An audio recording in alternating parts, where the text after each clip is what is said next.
All right, so this is Lumen is Listening, our Severance recap podcast. Severance, the only good television show.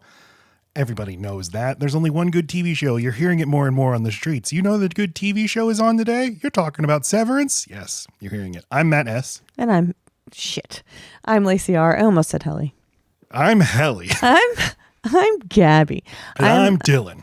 We're the whole cast. I'm Laci R, for the record. Good to have you back, Laci. Thank you. It was quite the voyage. The bon voyage, really. I'd ask you how it was, but of course we don't remember because we're severed. That's the thing. Right. Who knows? That's the continuity we're maintaining. I might have went on several excursions. I wouldn't know. We'd never know. They'd never tell us. Mm-hmm. But this episode is The After Hours, directed by Uta Briezowitz, Fraulein Uta, our old friend from a few episodes ago, and written by series creator Dan Erickson. Laci, so much fucking happened in this episode. They're teeing up a lot. It's hard to know where to even begin, but I think that everyone can agree that the most monumental thing to happen in this episode is Miss Eustace Huang, graduating the Wintertide Fellowship. And when we think on all of Miss Huang and all of our memories with her, it's hard to even know what to pin down. Like, we've been through so much with her. We've had so many questions about who she is, but ultimately we just love vibing with her, with Miss Huang. This is something. As Miss Huang leaves, we remember all the songs she played on her theremin. Did you make this? And as her life changes, she leaves for Svalbard. Oh. She will still be friends with the severed. It was beautiful, Matt. No, this was in the episode. You don't remember it? I mean, now it's coming back to me, yes. So good, so good. I feel so good for Miss Huang. She finally got the Wintertide Fellowship that she so coveted, and now great things await her. Okay, except for now we totally know why we needed, a big part of why we needed the episode that came before, Sweet Vitriol. I suppose. What about this episode, though? What do you just think of this episode? Is it good? I mean, yeah, it's good. It does all the things. I saw all my people. They're making progress in their after hours excursions. I mean, it's good. It's good. I'm just excited for the finale. So I don't know that this one could have been bad. They'd be playing with fire. Well, except it's your classic, like, to be continued. It's cliffhanger setting up lots of things. Although there's some stuff, like, I would not be surprised. I'm expecting Dylan and Irving are still in the show. But I wouldn't be surprised if they're not in the finale next week. Right. I agree. If their storylines are done. Irving's storyline certainly seemed done. And Miss Huang and Christopher Walk and Bert are the reason this episode is like cutting between the four of them is they've all sort of reached the terminus of their story. All for very sad reasons, actually. Completely. Yeah. Laci liked it. I here's what I'd compare it to. The George R. Martin's A Song of Ice and Fire books. When I read them between watching seasons 2 and 3 of the show had only had 2 seasons. So it's like, if you want to know what happens in the story, you got to read these books. Okay. What he does in those books is each chapter has a different point of view character. So you're like, all right, the next 20 pages, I'm only following Jaime Lannister. Okay. The 4th book comes out. There's a 5-year period between book 3 and book 4. The 4th book comes out and there's a very strange and kind of sloppily executed decision that this is just half of a book and you're only going to follow half of the characters. The next book is going to be the other half of the characters, but it's everything that happens during the same period of time. Do you see what I'm saying? So you have to like hold all that in your head for that long. It's like reading the Gospels side by side. You realize how much overlap there is. Like it's covering the same periods of time, Matthew, Mark, Luke, and John. Yeah. But it's all told slightly different depending on the person. Yeah. I mean, with it's like you're cheating. You're padding this Bible. I mean, there's like supposed to be geographical separation. Like these characters are all in this place and the other characters are going to be in a different place. So there's not supposed to be overlap. In the execution, it's really weird because then in the 5th book, it's like 80% of it is at the same time, but then they catch up to each other. So the old characters come. But the point is, the 4th book is all the boring characters. So for like a period of 10 years, your only experience with this novel series was the boring characters. So you're saying then the 5th book comes out and you're like, Tyrion Lannister, love that guy. That's the first word of the book, Tyrion. You're like, thank God. Whew. So you're getting the characters that you love, but after, I don't know, 100 pages or so, you're like, something's amiss. Yeah, they're nice when they're all mixed together. Something's, I don't know. I feel like, I'm not saying the magic is gone in Severance. I just feel like the introduction of Gemma fucks it all up. It just does, and it always has. And I'm waiting for a pretty bow to be like the emotional apex of this show. I don't care that it's Mark and Gemma reuniting, and I think that's either there's something very wrong about me or something not compelling enough about the plot. we can only review the show we're watching. I know, Right. I have a tendency on load-bearing beams. Oh, I forgot to mention, everybody please subscribe to Load-Bearing Yeah. Beams. This week we did the movie Enemy Mine, a 1985 sci-fi movie. And in case we're sexually inappropriate with each other, we're married. We're married we to like each to just other. announce That's that why. right now here. It's good to say to the top. And this week we're doing The Firm. We're covering a couple of Gene Hackman movies. I've been watching so many like 80s and 90s thrillers starring Gene Hackman that are good, not great. And it's been like the best week of my life. Oh my God. I'm a lawyer. I work for the president, or I am the president. I don't know. And I work for a lawyer. Yeah. So please do that. But I know on Load-Bearing Beams, a thing I don't like about myself is I talk about the movie I wish I was watching rather than the movie that's there. But I feel like the first episode of this season teased me with the folks being on the severed floor and that stop motion video about we're really taking seriously your rebellion from the last season. Right. Whereas this season seems like forget it all. It doesn't matter. And Yeah, they really haven't had much to do together ever since they fought so hard in the first season to end up staying there together. They all resolved to just stay and stick it out and see what this life is. And they play with the timeline so much that I don't know if only 3 days has gone by. oh my God. That's such a problem that I you see Helly in this episode. You're like, wait, where did we right, leave off with why her? is What is she? She's so motivated. What is she doing? So the last she knew was that Mark had a nosebleed. Okay, and they fucked. And it's poor filmmaking or poor editing, whatever it is on the show's part that you can't necessarily track that. And, they spent two episodes on diversions. Right. But we've said it when we started talking about the show. We like that it's a workplace show. Yes. And I feel like it just strayed too far from that. Yeah, and I mean, I guess they warned us by calling it After Hours. But I mean, the show as a whole, it's just not about people who work at a place anymore.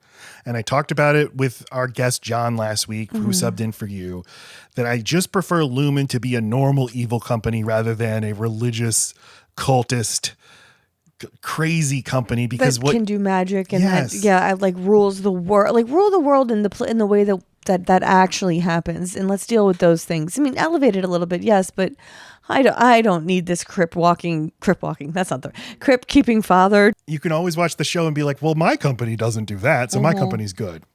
Right. So anything that we could be grappling with as I was about to say communists, as capitalists, as enjoying the things that capitalism brings. Now we don't have to talk about it or think about it much anymore because it's gone way beyond. Right. This isn't a real thing. And I saw somebody tweet this and I feel like it poisoned my brain. Somebody's like, Severance has turned into a YA. Oh no. Like it started as an adult workplace thing and now it's just the Hunger Games or. Yes. And it's like, I like YA. YA can be great. But what I liked about this was that it's about grown-ups and it's for grown-ups, but now it's like it's a fetch quest and is this person secretly a wizard? Right. Like I don't like at this point I still don't understand. Like this is the first time I thought that it's possible that Helena went back on the severed floor for some reason. That Helly went up. I don't know, that feels a little switched around this time. I don't like that I'm guessing those things. Also that now I'm toying with the idea that Bert never severed and that he had an actual romance with Irving. Also that, what side is Cobel really? Oh, Cobel, fuck my life. Cobel, what side of this is she? Is she really going to help? Why are they backlighting her by fire? Well, I mean, just pick one of these things. All of them at once is a bit of a overload. It's distracting and it's not letting me sink into any one storyline. I like what you said though, that they're tying up, C, D, and E so that they can get to A and B next time. They're tightening up. They're cleaning up what they can now so that it can be more focused in the final. Mm-hmm. Which I expect will be the case. So, I don't mean to shit on the show. I still love the show. It's my favorite TV show that's on right now. And if we get this YA mystery box show, I still have a lot of fun with it. And I think there's still a lot of good stuff to chew on in this episode. I had way more fun with this episode than the previous 2 episodes. But now that the end game is in sight, I just realized, and that there are a few things in this episode, like Helly being a smartass to Mr. Milchick, where I'm like, yeah, I miss Helly being a smartass. I feel like we skipped an episode of Bert and Irv. Like we were robbed of getting to see those 2 actors and characters be together more. Right. Like there seemed like a more sinister thing was happening with Bert. It turned out Noe's just like helping him be free. We understand that Irving has been doing some espionage. He talks on the phone to a mysterious person. Like he's been way more involved with doing underground shit than we ever understood in the first season. But we still don't get to know what that is and what it amounted to. But when he and Christopher Walken are saying goodbye to each other because those actors are so great together, that itself sells it. And so much, so you see so much in the performances that it overcomes what I feel like we're missing, whether this show should be just more episodes per season, which I certainly wouldn't mind. Anyway, it's we'll get into the episode itself. Now, opening with Helly Egan swimming laps in an indoor pool next to vast open windows that show snowy exteriors. And so I immediately wrote down on my notepad 2 things. Well, one, she has to optimize her health, probably because both she's a woman and the patriarchy, but also she's just in this psychopath family. Yes. Where everything is about optimizing every facet of your being. Also, so that's definitely the first thing I think of, but she also seems to be, she's heavily monitored by how much food she eats, so her physique has to be good because her dad isn't even okay with her finishing 1 hard-boiled egg and wishes she'd take them raw. But I also noticed at the end, you can't tell if her face is in the water or out of it. She seems to be breathing in the water, so that doesn't really make sense. But I was thinking, wow, is she kind of simulating her interaction with Irving? Her last thing that she did as a fake innie, being drowned. Is she practicing for if she's ever drowning it, or is she just trying to connect to that moment, to that punish herself maybe? Like both and all. Yeah. James without the S. Because her dad's name is James. Stop it. Oh, and he fathers a bunch of children? Yeah. Oh my God. Wait, what? They say that whenever they're taking them into the birthing, the retreat. She's one of James. She's one of James. Yeah. So this is not to be spoken of. I'm just saying. What does that have to do with his name? His name being without an S. Fucks. Yeah, he fucks. He fucks. He don't look like he fucks. No, this guy fucks. But no, just naming him James. It's like James Gumb. Buffalo Bill in Silence of the Lambs. That's the notable thing. That guy's name is James. It's not James. That person is destined to be drove to insanity from the constant correcting of their name. It's James. It's just James. Are you finished? You mean Jane? But the other thing is, I think that this pool is shot with the windows and the snowy meadow right outside. And this is like the hubris of this wealthy family. It's like, we can conquer nature. There shouldn't be a swimming pool right here. Fuck you, God. We'll put a swimming pool right here. And the distance between them and the real world, right? Like, it's actually cold out. You shouldn't be able to swim half naked right now. So she goes there you go. She goes into this different room.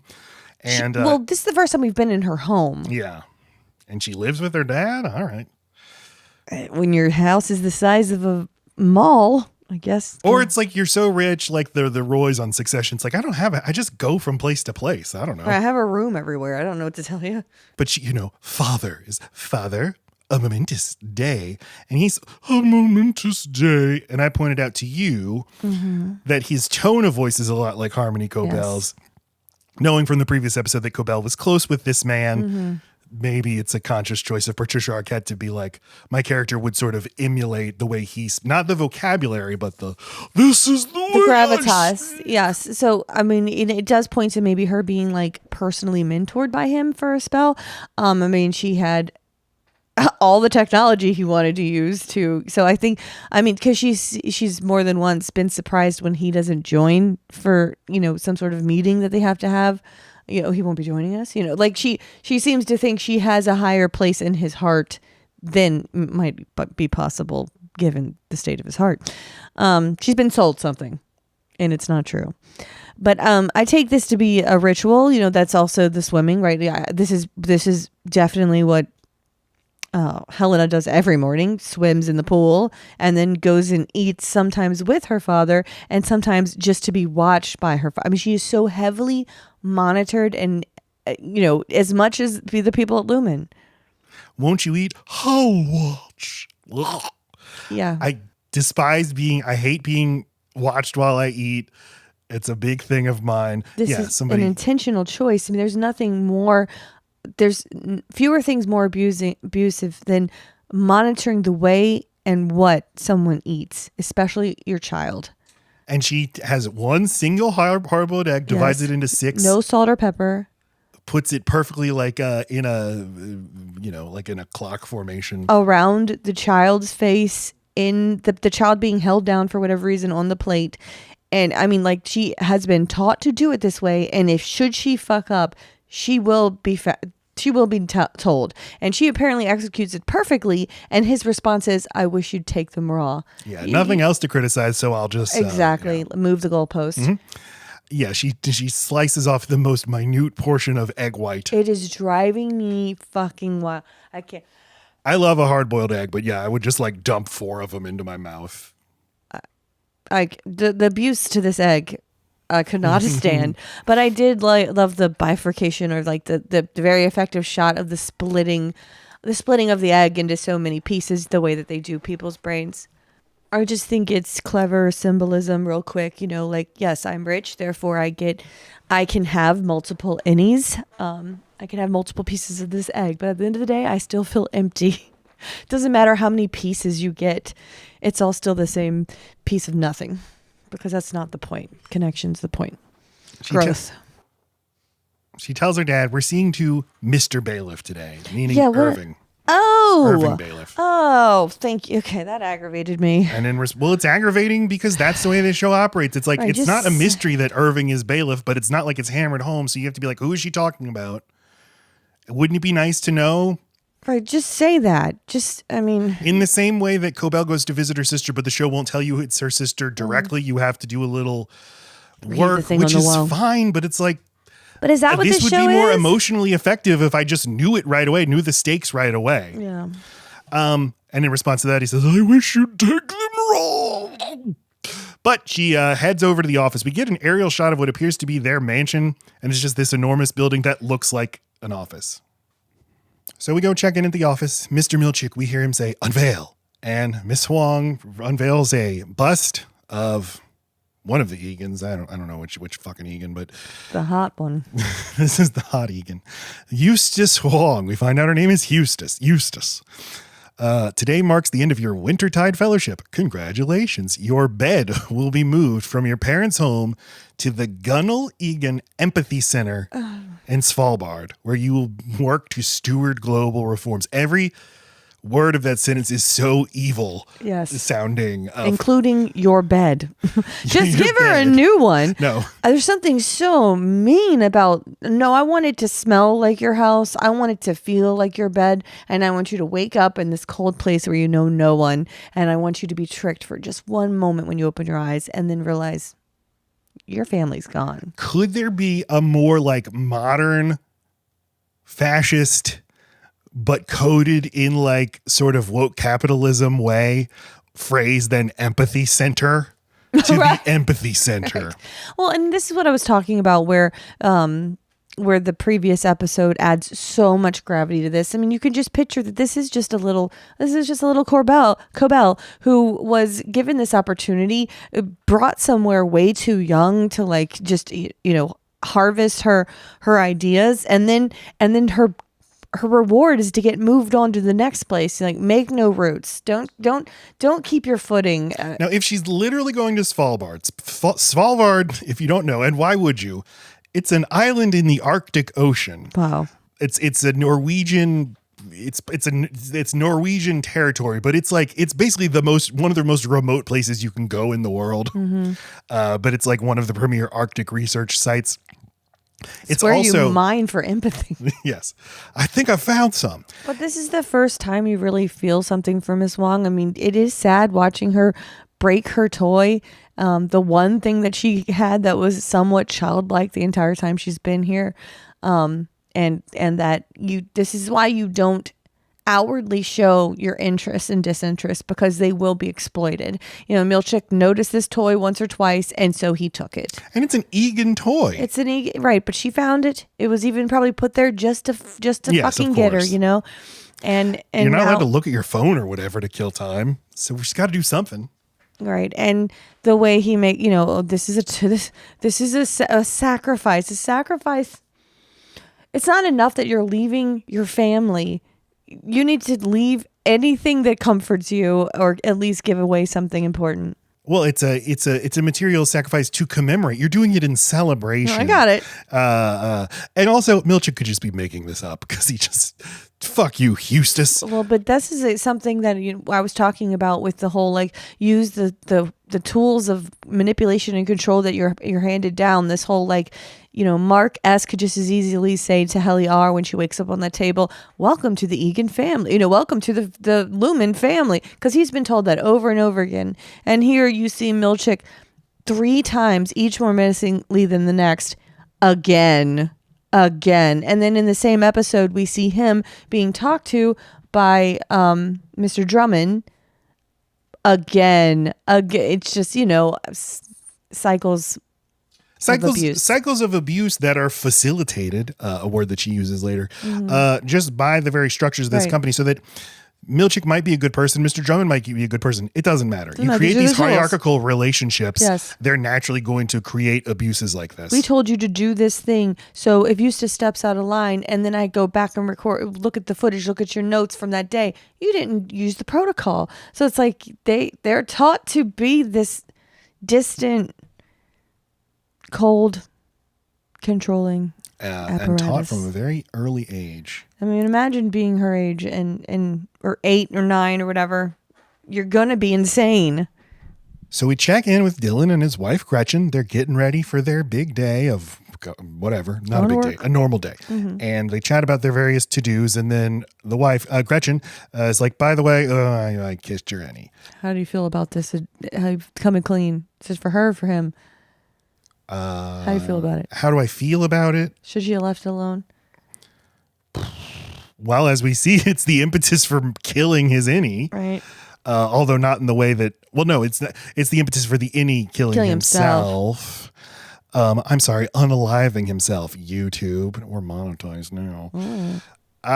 So she explains, I saw, and he doesn't even know what, I'm sorry, you're saying English words and yet they don't. That's how solid their trust for each other was, that he can't even receive this input. It does not make sense to him.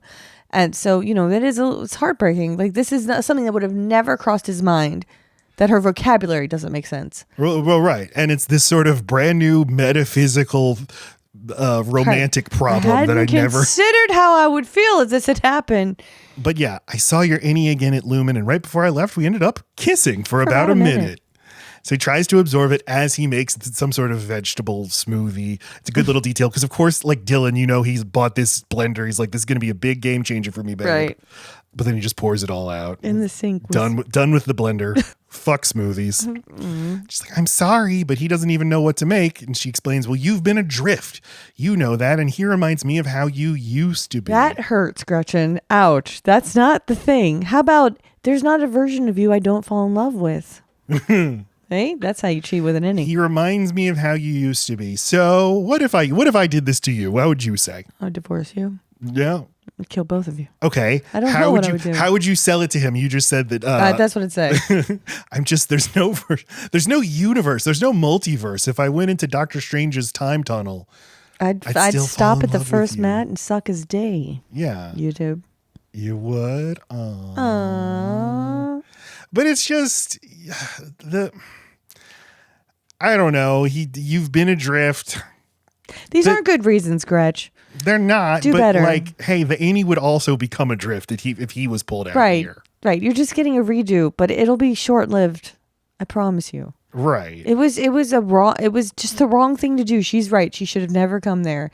There was no good version of this. You guys become best friends, but he's still like reliant. The innie is still reliant on you showing up every Friday. You got to take this time out of your life to like foster a relationship with this other version of him. What was ever going to be the reward for her? And her sort of moral analysis of it is centered entirely on her and her husband. She is not really considering the innie at all. It's just, no, it was wrong of me and I hurt my husband's feelings. She realizes it though. I think that's the first time. When she tells the innie, but right here, it's all about her husband and like, oh, this was a mistake. I shouldn't have done this. Right. This is silly. I kissed this thing I made. And Dylan is like, well, you know what? Fuck you, Merritt Weaver. I'm going to work to earn a paycheck to feed our children. What does she do all day? And save lives. She's clearly an EMT. And no, she's a cop. Oh, and she's clearly a cop. And I'm going to respectfully ask that you don't follow me and use my body to cheat on me, since I would have no way of knowing if that's going to happen. Maybe I just go in and quit and end his existence. And this is what ends up happening, but it's his innie that makes that decision. So it turns out you guys are a lot alike. Right. Yeah. Yes, exactly. So Irving goes to his house and he sees his dog staring. What is his dog staring at? This is spooky. Why, it's Bert. And he's sitting there spookily, looking through Irving's secret spy papers, and he reads aloud. They may also be connected to several recent disappearances, deaths.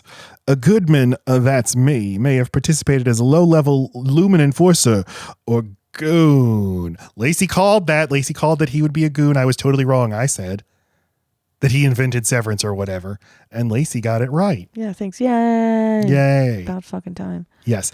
Lumen, goon, that stings. We never used words like that. With Matt, Lumen, chill. God. with Lumen, it's very specific language. Okay, but this is right. But they do a pause here. They do a little look, and we're supposed to think, was he even severed? But then later it seems I know you are aggravated when I make suggestions that you don't agree with, so I'm sorry. Yes, I was so aggravated with Laci for suggesting something. Do get annoyed during the episode when I say something you don't think it's true. Well, you pause it and you're like, okay, everybody, listen to me. Would you rather I talk over the episode? I'd rather you wait till the end. That's not how my brain works. I'd rather Write you it down. I didn't have a pen or paper. You have a phone. Matt, Laci. just accommodate me. It's not all about you. When I paused to talk, Went up. the one time I did it, you know what Laci said to me? She said, "You're a real chatterbox." And I was like, well, I'll never do that again. Okay, wow. Oh no. So, but no, I didn't for a second. I knew exactly what he was saying. Like so Laci and I just watched the movie Michael Clayton last night, and there's the moment where Tilda Swinton is talking. She's been told like, yeah, we have like hitmen, but she wouldn't have been told they're hitmen. She's like, if you got a problem, like call this number. And she calls this number and she's like, so what are like our options? And like, well, if we want to talk about our options, we've got, and they're using the most. I got you. The decorum. There's Yes. decorum here. I was not called a goon, therefore I didn't think of myself as a goon. I felt bad for what I was doing, but goon, why are you being so accurate? That hurts. Because that's You're the not language being that they would polite. speak in. They would never say, hey, Right. we're going to go kill this man. We're You and going me to are go both be an enforcer. Luminites. We both were taught the same vernacular. We don't say, where did you even learn this word? In the same way that, the word slave is not going to appear in any Lumen internal memoranda, but that is what they're doing. But we never thought of it as slavery. We didn't think of it like that. But Irving, so I'm frustrated with, it feels like we're missing a beat here in this story. Yeah. That they have just jumped now. Bert is just in his apartment reading his spy papers, and Irving is like, no, that was before. And now I know that you're not Before what? a That Lumen one goon. fucking That was before dinner? our one conversation that we've ever had. Dude. I know you're not with them. And so, but Also, again, you could just be scared in that moment. Like, no. and you might say like, well, do we need, like, we knew this was where it was going, so why not just skip to the end? And I would say like, because it's fun to see these actors together. It's why even watch the show? Like, wouldn't Who are we you like? fighting with? Right I don't now? know, an imaginary person who says we don't need more to this story because we get it. Well, right. So this would have been a perfect place for that B plot we were talking about missing from Sweet Vitriol. Make it 10 minutes longer and fold in some sweet Irvin Burt action. Just hey, they're getting coffee. That's it. That's it. We just see their conversation getting God, coffee. Ben Stiller, give me a call. He doesn't write the show. Writer Dan Erickson. Erickson, give. But they look at each other, and Christopher Walken says menacingly, but also charmingly, Right. would you go for a ride with me? Go for a ride with me. I would get in his car so fast. Yeah. God, he can really. That Okay. is, it's a brilliant acting words. It's brilliant acting. Brilliant acting words. We are back at Lumen. Have we ever got a shot of Lumen to No. see that it's a jacked up fucking weird smiley face from above? No, this aerial shot of the Lumen building, and this is the Bell Labs building in New Jersey. Right. We haven't gotten this specific shot where it looks like a fucking smiley face decal. But yeah, we get a look at Gemma's floor. Dr. Maurer spying on Gemma through his camera. Gemma's just sadly there sitting at her table. She won't even touch her big slab of cheesecake. His Band-Aid is even blue and has the Lumen logo on it. Oh, I Like, didn't that's catch not that. even skin tone, my guy. That's so crazy. And a screen indicates Cold Harbor is at 96%. It's not moving. So he calls Mr. Drummond. He's like, the numbers aren't moving. And now phones are ringing everywhere. The numbers aren't moving. Numbers aren't moving. Because Mark Scout has not come in. So, Cold Harbor, they promised this would be finished today, but he's not here. Helly arrives for work, and we're left to wonder, what's the last thing she remembered? I feel like it's been 19 episodes since I've seen her. Yeah. But I guess when last we left her, she was with Mark having nosebleeds, I guess. After sex. We had sex and then his nose bled. Is that normal? I'm just Right. a baby. Right. I know blood happens when we reach puberty. Maybe that's good. Yeah, it was quite the gasm. So she barges into Mr. Milchick's office. Where is Mark? She demands. This is the second day in a row that he's supposed to be here and he's gone. Where is he? Right. In fact, we didn't get to see him being missing from that first day she mentions. Interesting. I feel like we haven't missed one day at Lumen, but us as an audience missed an entire day. Weird. That's never happened. We could have been there that day. Could have seen what was going on that day. Yeah, just give us a little camera. So Milchick asks, why? Why do you care that he's gone? Don't play coy. You know why I care. No, but she has to do the toe the corporate line. Well, because he's the department chief. He motivates us to be productive. And now she turns smart ass because he's like, well, Dylan is the substitute department chief. And she's like, oh yeah, sort of like you and Cobel. They just swap you in. Swap 'em in. And that's enough, Helly R. Don't you mean Helly E? But you see, she could easily switch over to the evil persona.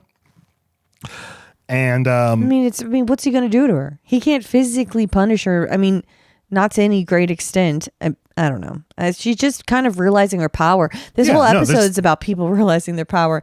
Milchick gets to do it. Mark gets to do it. They all kind of have this moment of like, fuck you so hard. You oppressor. Yeah, because at the end of the episode, she's just like, I'm just not leaving work. What are they going to do? Right. They'll come and get me. That's fine. But why do I have to just leave because it's 5:00? Right. No, I'm going to live more of my life. Right. And right. fuck my Outie. Right. Yeah. She's like, this behavior constitutes insubordination. She's like, yeah, no shit. She leaves and slams the door and is like, leave it open. I love that. There's so many times when you're leaving someone's office and it's like, I want to do the opposite of what you're going to ask me to do. Now, Mark and Devin, she's driving him somewhere. She's quizzing him. How with it are you, my brother? Do you know who the president is? Why, it's Gerald Ford. No, that's wrong. Just kidding. But they're going... He explains like, well, they seem to have told Miss Cobel everything, but Mark thinks it was a mistake. And Devin's like, I'm sorry, was the wind whistling? The wind was whistling over the hole in your head. You're telling me my plan was a mistake? Now, I got to tell you. What are you going to tell me? I got to tell you this. Devin, you're doing it all wrong, my friend. And I'm starting to think like maybe you are more like your husband than I initially gave you credit for, because she is like, Mark had a plan. Mark wanted to do the reintegration thing, and then Devin took over, and she's like, no, sorry, I have a different plan. And he's like, she's like, shut up. You mutilated yourself, so I don't care what you want. So I'm going to do what I want, and what I want to do is talk to a powerful corporate woman. Yeah. Yeah, I think that her plan is very risky. But yes, and her whole argument is like, well, you got a better plan? And it's like, well, the response should be... You chased out the better plan. How Okay. do I even find Bragabi at this point? But even if I didn't have the Ragabi thing, then my plan is do nothing, because this is a bad idea. Now, Cobel could end up helping them. It's still a bad idea based on what they know. Right. Yeah, no, she has no grounds for thinking... I spit everywhere just now. No grounds for thinking this is going to go well. I would have never even occurred to me to do this. So yeah, I mean, I'm shocked when she mentions it. I'm shocked that she actually did it. But how do you bring Cobel back into the fold? I don't know. I know. It's just I feel like she kind of might share her husband's sort of deference to. Well, it's a powerful person from a corporation, and she realized the corporation's doing bad things, so she's gonna do the good thing now, and that's not how it works. You're in there, you're culpable forever, and you will protect yourself no matter what. You're trying to be a whistleblower, and what we do with whistleblowers is contain them. And if I'm on the outs with this big corporation, what better than for me to bring back a shiny, pretty whistleblower with me? I mean, you're playing right into, if Cobel wants to go back to toe the line, you've just given her the ability to do it. Mm-hmm. Which I guess would be my prediction for what happens. I don't think so. I think it's too obvious. But we shall see. I mean, they even backlight her by fire, obvious. Right? And the last time they did that was Bert, and he turned out okay. Okay. But they meet up Cobel. And it's like, hello, Mark. How are you? Matt. And he's like, oh my God, so good. I love the way. Oh my God.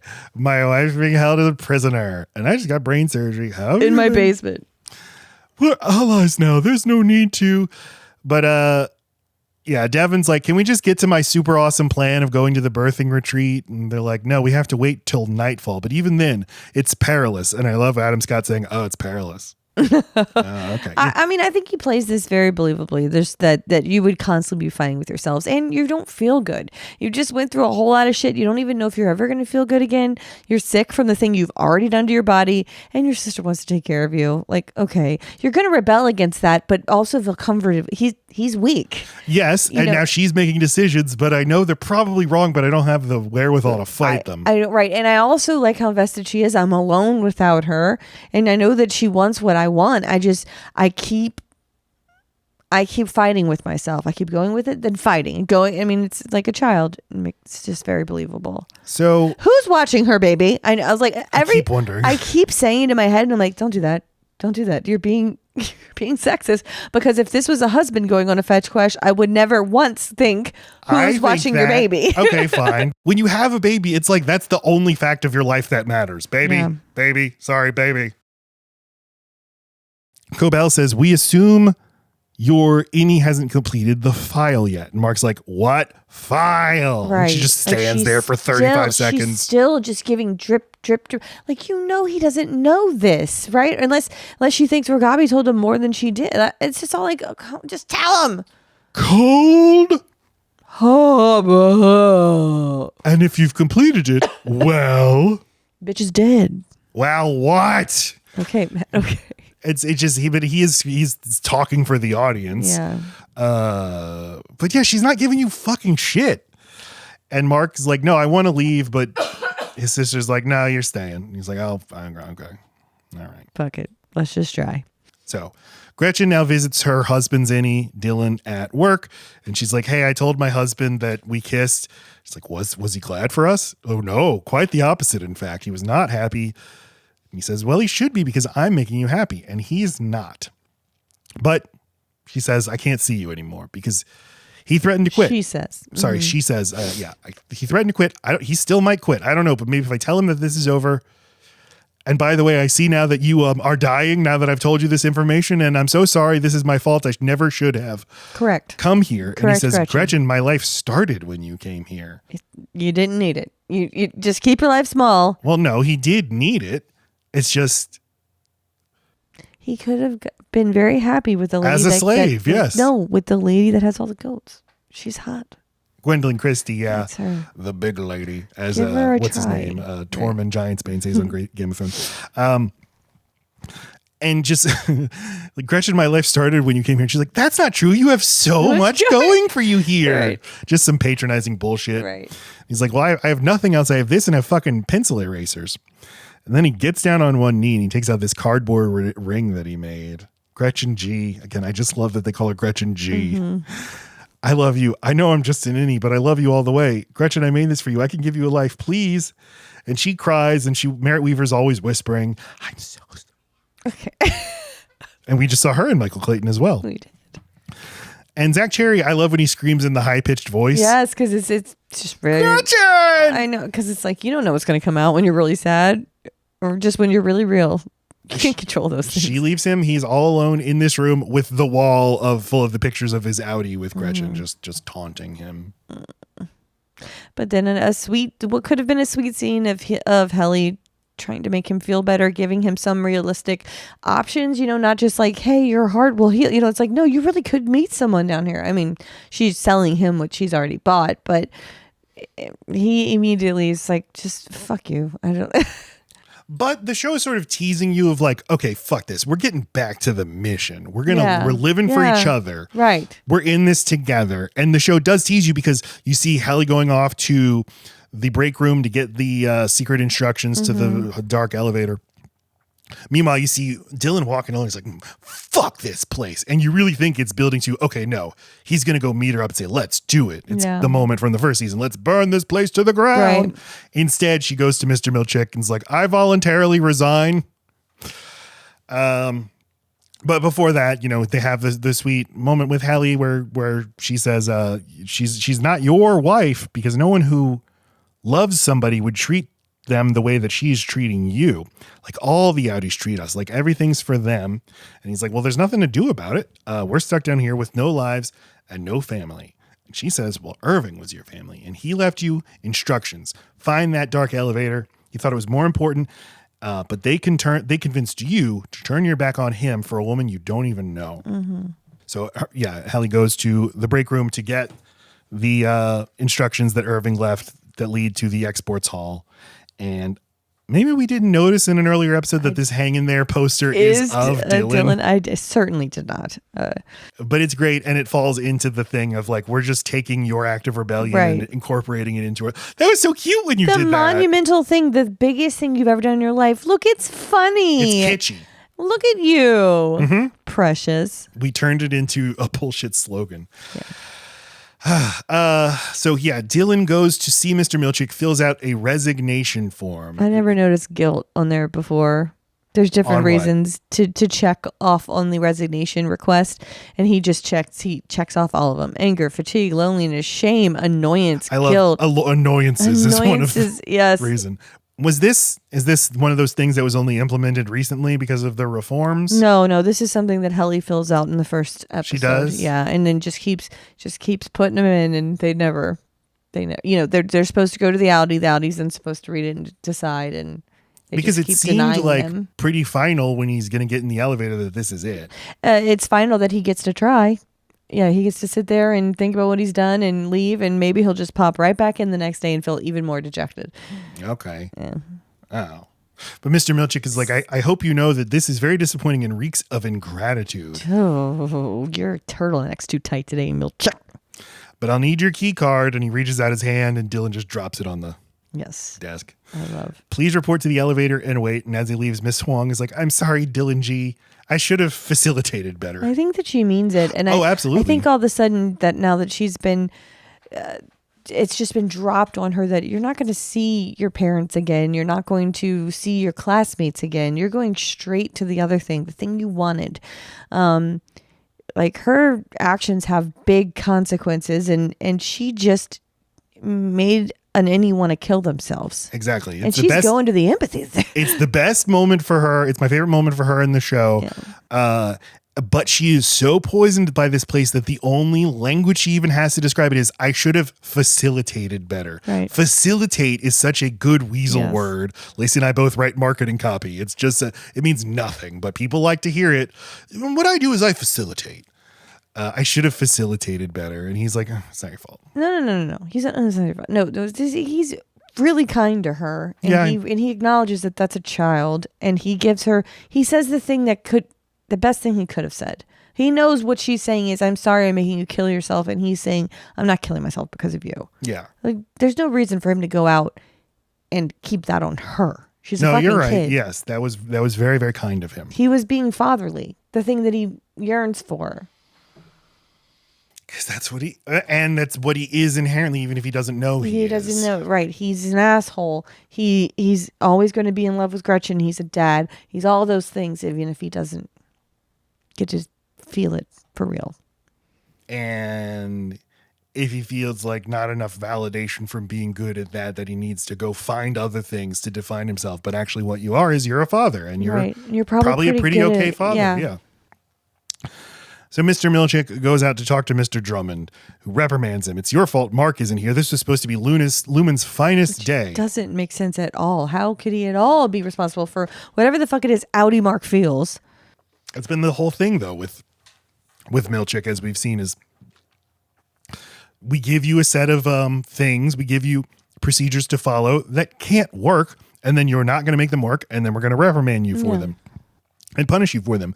And he's like, I'm sorry. I thank you for your remonstration. Apologize for the needlessly complicated word. But like, that's how the company talks. That's how the Egans talk. They use needlessly complicated words. Right. He is just trying to, well, I think he likes it. But and there's this idea of like, when you're black, you have to be twice as good. So like, he's taken on this mask of corporate talk because he thought it would keep him the most in line and okay. And they found a way to punish him for even that. It's like, don't you see?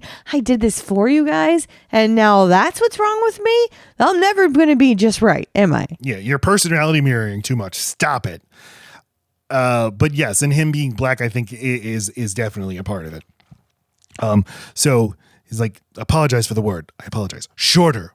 I'm sorry, short. And this just giant Nordic man steps very close to Milchick. And you're like, oh, fuck, I'd just squirt diarrhea all over the floor. But Mr. Milchick gets up his nerve and he's like, devour feculence. It means eat shit, Mr. Drummond. And he stands up to him. He's like, I'm the goddamn manager of the severed floor, and I am owed respect even by my superiors. And second, more obviously, said floor comprises the whole of my jurisdiction, to put it monosyllabically. It's not my fault what Mark does when he's not at work. It's yours. You're the eye in the sky. I see your water tower every fucking day. You're literally an eyeball. Why aren't you working? You just have one job. Yeah, it seems like your job is to watch me. Right. And give me performance reviews. We each just have these fucking keepers. It seems like your keeper is the one who's slacking on his job, Mr. Drummond. Yeah. Scary Russian, probably. So Mr. Mark then calls in to Mr. Milchick, and he's like, hey, I'm not at work because I'm at a clinic. I'm getting, nosebleeds, getting a lot of tests. And he's like, well, you should be under Lumen care. I'll send a car for you. And Mark says, no, I'm sorry. I lied. I just need a personal day. This is Mark pushing back. This is Mark finally being real. Like, it happens several times in this episode. This is Mark like, dude, you say this is about work-life balance. That's why we get severed to begin with. I'm just taking a day. I don't have to have so much guilt about it. Also, why do I only get sick days? Why can't I have vacation days? Doesn't make sense. Milchick says, may I ask why? And he's like, no. No. And then he goes on to say, like, I mean, work is just work, right? You know what I mean, Mr. Milchick? And Laci said this on our bonus episode a few days ago, that like things also fucking suck for the people like Milchick and Cobel, who are they're like the ones who get elevated to positions of privilege within this company. They're the Wongs. So now Tremel Tillman's voice changes, becomes less affected, becomes more vulnerable sounding, and he's just like, I have you your word. You'll report to work tomorrow. And he's like, he's crying. You can hear it. Because he is behaving like a human, setting down the veneer for a second. We have just had a human connection over the most basic thing of, hey, I'm a human being, right? And you are too. Right. Like, oh, shit, I forgot. I'm just checking in, right? Yeah. Checking in, we're both human. Oh my God. Yes. Yeah, it's very powerful. Irv and Bert, they take a nice drive through the country. And Irving has his dog in Bert's car. But presumably Bert is going to go push Irving through a wood chipper or something. But he explains, I never hurt anyone. I want you to know. I drove people places. I didn't ask what happened once they got there. Death. Is that what today is? But they arrive at a train station, and Bert purchases a one-way ticket for Irv. He gives it to him. He's like, you got to go far away. I'm not killing you. I'm letting you go. Don't tell me where you're going. Right. Right. I never do. Listen, I never do this, but you can go live, please. But Bert doesn't want, or fucking Irving. Irving doesn't want to. He's like, but like, I don't really know what's going on. Right. I don't know what happened to us. I brought none of my stuff. I don't know what happened between you and me down to our innies, but I know that we fell in love, and that's never happened to me before. And I've said this is my favorite performance on the show, John Turturro's.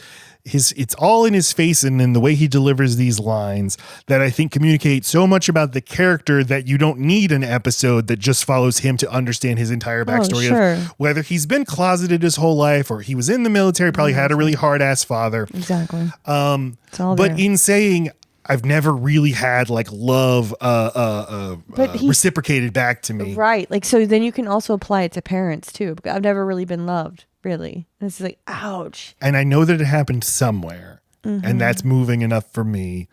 I want to remember how that felt. And Bert's like, but we can't. I'm sorry. Yeah. And you gotta go. You gotta go.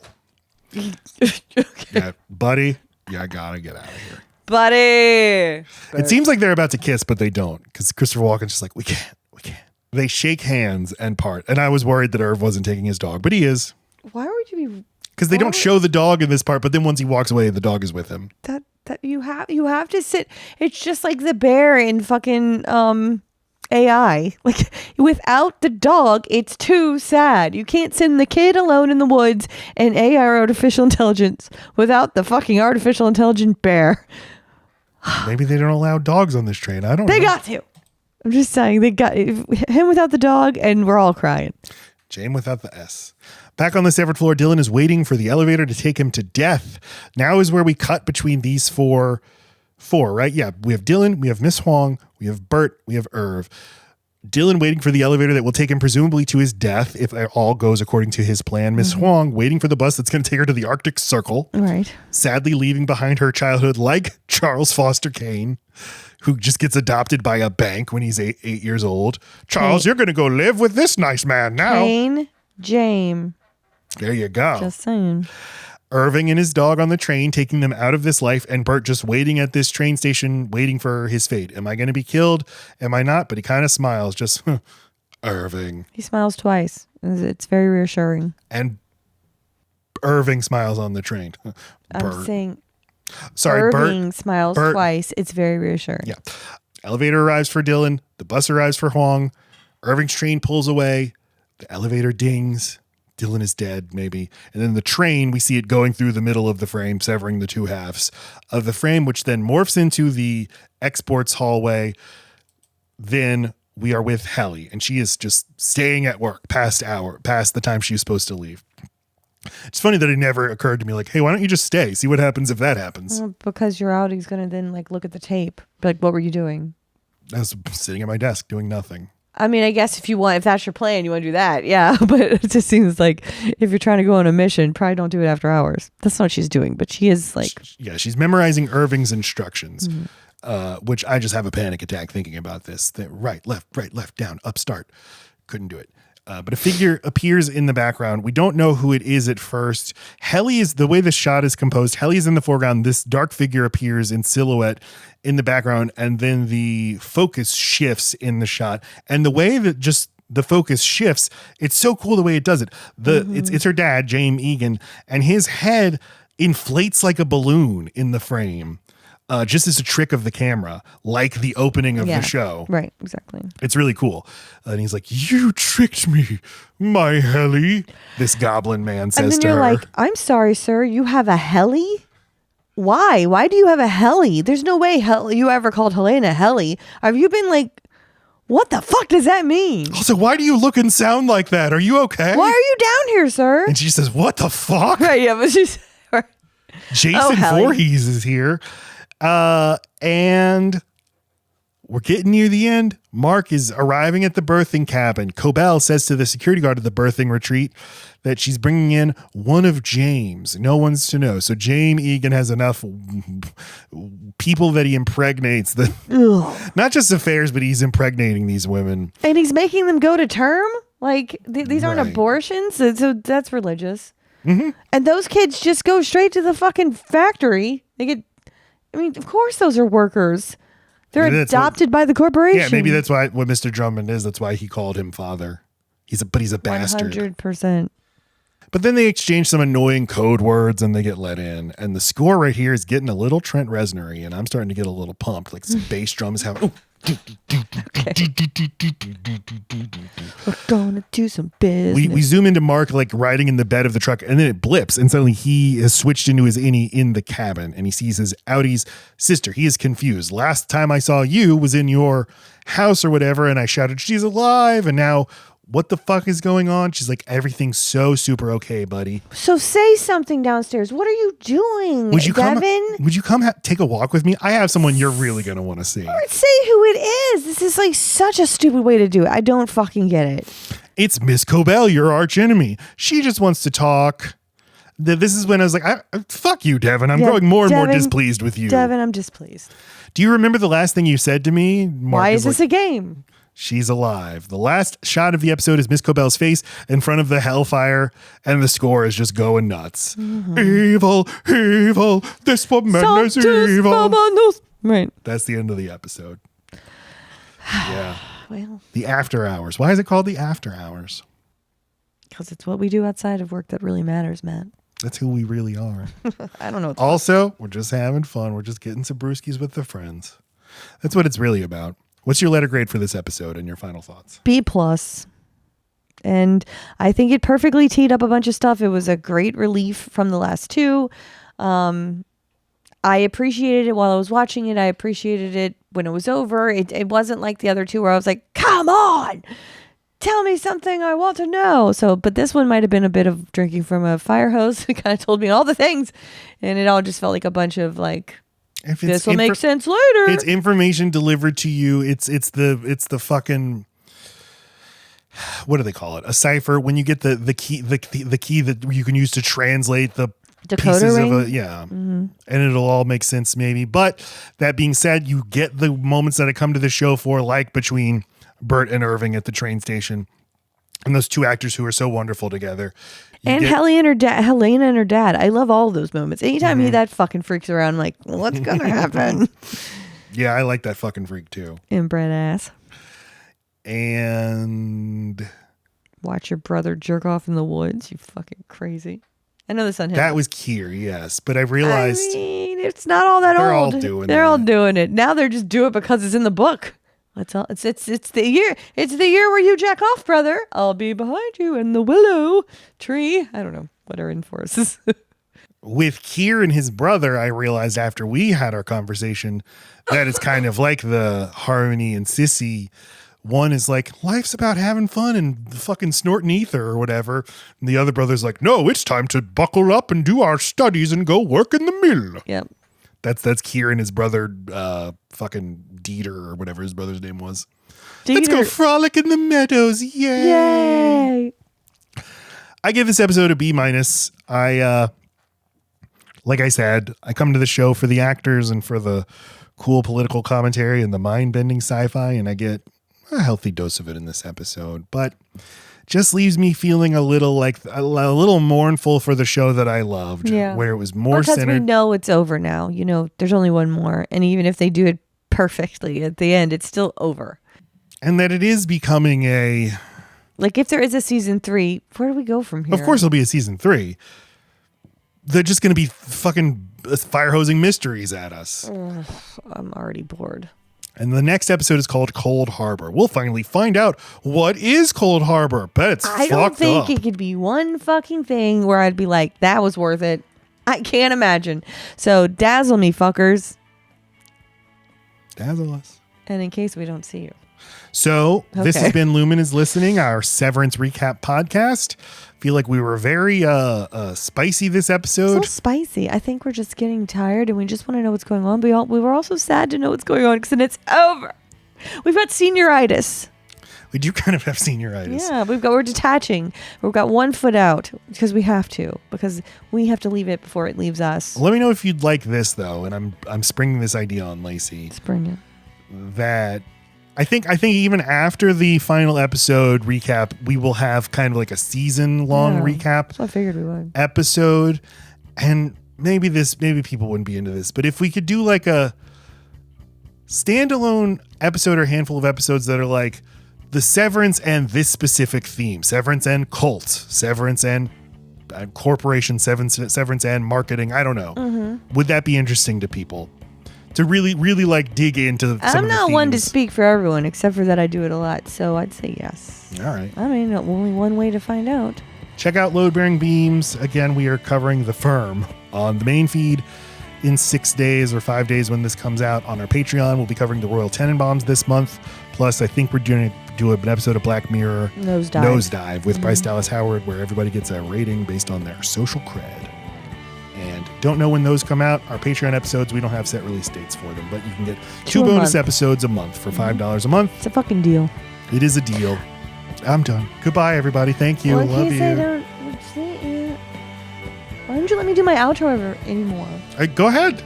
Good afternoon, good evening, and good night, sassy.